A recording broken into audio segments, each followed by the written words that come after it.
Hello, I'm Guy, and this is Guy Robot.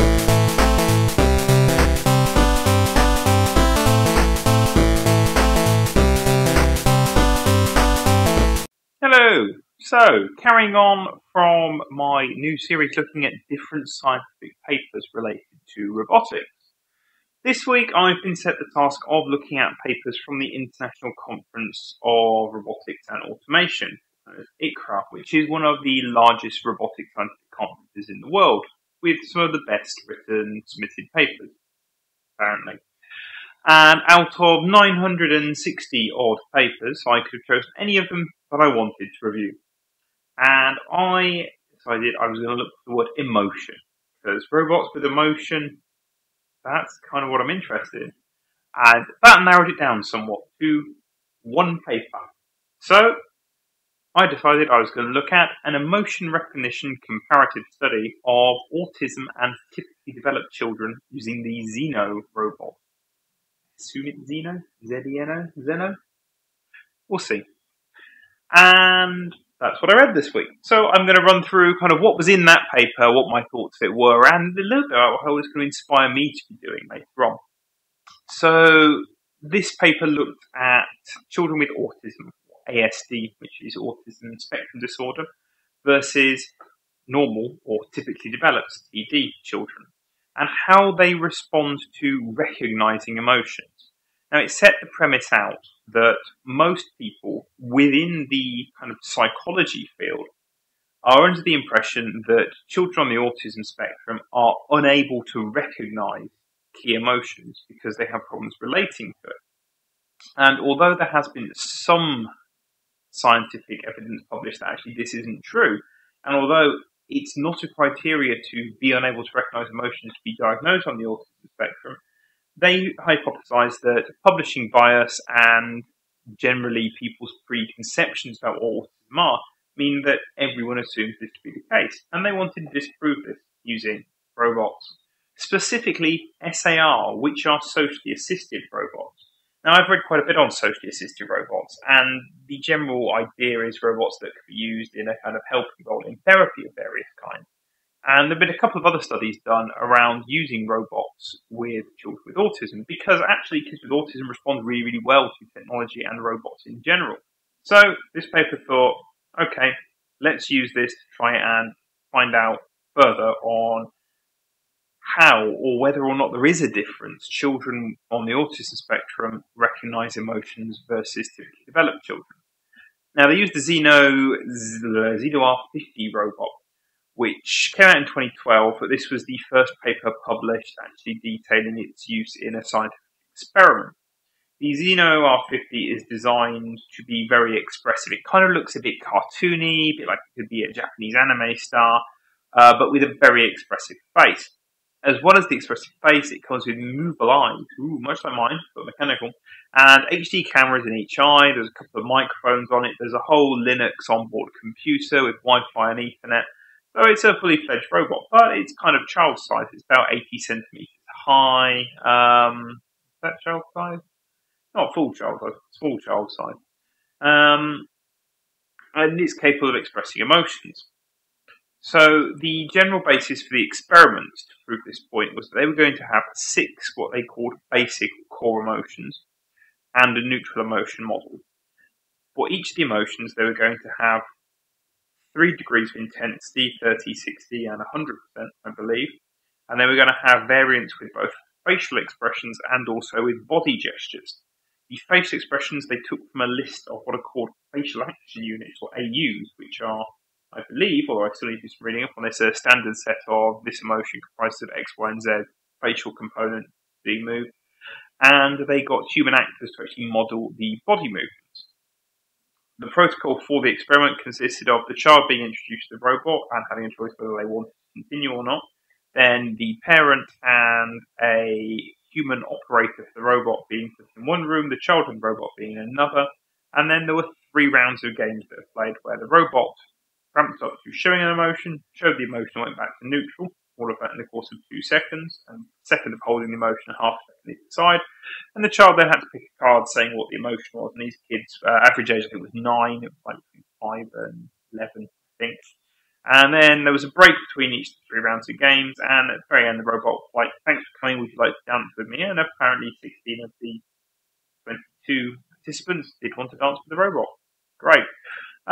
So the robot was in effect being operated remotely and monitored by a person. There wasn't really much autonomy here, but it was all about, could the robot's very simplistic facial emotions be recognised by someone with autism spectrum? And it takes away a lot of the complexity of the human side that could otherwise taint this. And other than fear, when hand gestures were supplied, it turns out that actually those on the autism spectrum performed pretty much statistically the same as typically developed children. And the hypothesis originally was that fear would be a problem, as one other piece of research already supported this. So, at the end of this, we have a robot showing kids basic emotional facial expressions and gestures, and it turns out that if you've got autism or not, you can recognise emotions apart from fear pretty much the same. Great, their hypothesis was proven, and actually that throws what a lot of people think on the head. But there were a couple of biases and a couple of problems I'll pick up on this. And I would say, to start with, quite a few of these the authors themselves identified, so kudos for that. The ones they didn't mention were that actually the sample size was incredibly small. We're talking 22 people, including in control group of 11. So that is 11 in the control group, 11 with autism spectrum. Not massive numbers that we're dealing with here. And then of those in the autism group, 2 of the children didn't want to do the experiment without their parents present in the room. Now, the parents apparently just sat there and didn't do anything. But 2 of 11 is 18%, which means that 18% of the autism spectrum group had different conditions than those in the typical group, the control group, which means we've immediately got potentially a 20% discrepancy in results, which it potentially throws the only finding of fear out the window anyway. So that needs to be bear in mind. Also, there was no lower body kinematics, kinematics being the movement of robot arms or legs in this case in general terms. So we're lacking part of the expression. Obviously, if humans like me, I'm gesticulating without legs at the moment. I have legs, but they're not moving. They're just kind of sat here, and that's what the robot did. But that would have potentially helped in terms of being able to express those emotions and testing the different limits of it. There was also some of the analysis of it kind of went, oh, well, they miscategorized this as disgust, and then on another one they went, oh, they got disgust right, rather than actually it could have just been the previous miscategorization. It was just that was a default go-to emotion, so there was some analysis that was done.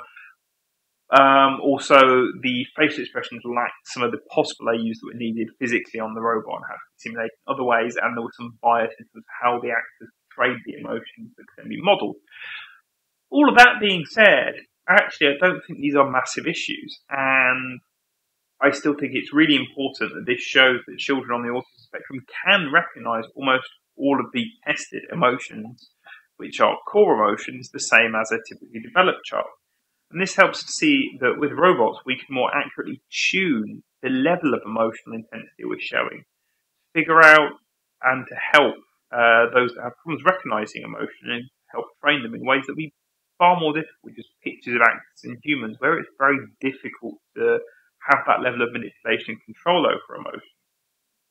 It was really well written. It was incredibly readable, whether you've got a background in psychology or robotics, or neither. You know, I have a passing interest in psychology, and I've been doing robotics for a couple of months. My background is computer science, but this paper was absolutely fine with, a couple of key words. And it's also a particularly interesting area for me, and it's also great to see the Zeno robot being put in a paper, which otherwise hadn't been covered before. They've got some suggestions where to go forward with their research, and I overall really enjoyed this. Despite a couple of biases, I'd like to see that taken further and more research done, but I think it's a great starter for a conference paper. Now, for me personally, there are a few interesting points here. Without giving too much away at the moment, I'm going to be working on something around emotional recognition in robots, and the robots then being able to react based upon that. So finding out more that I haven't yet read up on what facial action units are, how different emotions are expressed, and existing research out there was really useful for me. And also finding out this robot I hadn't yet discovered, which is a potential testbed for me of exhibiting emotions. It's the other ones I had for my research over the next few years. Also really interesting. So I enjoyed this one. So this was, just to summarise again, reading this off my auto cue, an emotion recognition comparative study of autism in typically developing children using the Zeno robot by M. Salvador, S. Silva and M. Mahoor, presented at the 2015 International Conference for Robotics and Automation, ICRA. Well, I found that one interesting this week. I really enjoyed reading it. It was quite a fun read on something I'm particularly interested in. So I hope you found my summary interesting, and if you liked it, then please check out the paper if you've got access through your university or institution. If not, probably worth spending a couple of weeks reading. It was a really interesting one if you're interested in these topics. I hope you liked this video. If you did, please press like. If you don't really care about my thoughts on scientific papers, then press dislike, but I'm probably going to carry on doing this anyway. It's quite fun. And leave your comments below. And also, please don't forget to follow me on Facebook, Twitter, and Instagram at GuyRobotTV. And please hit subscribe. Thanks for watching. Thanks for watching. Please check out some of my other videos. And don't forget to subscribe.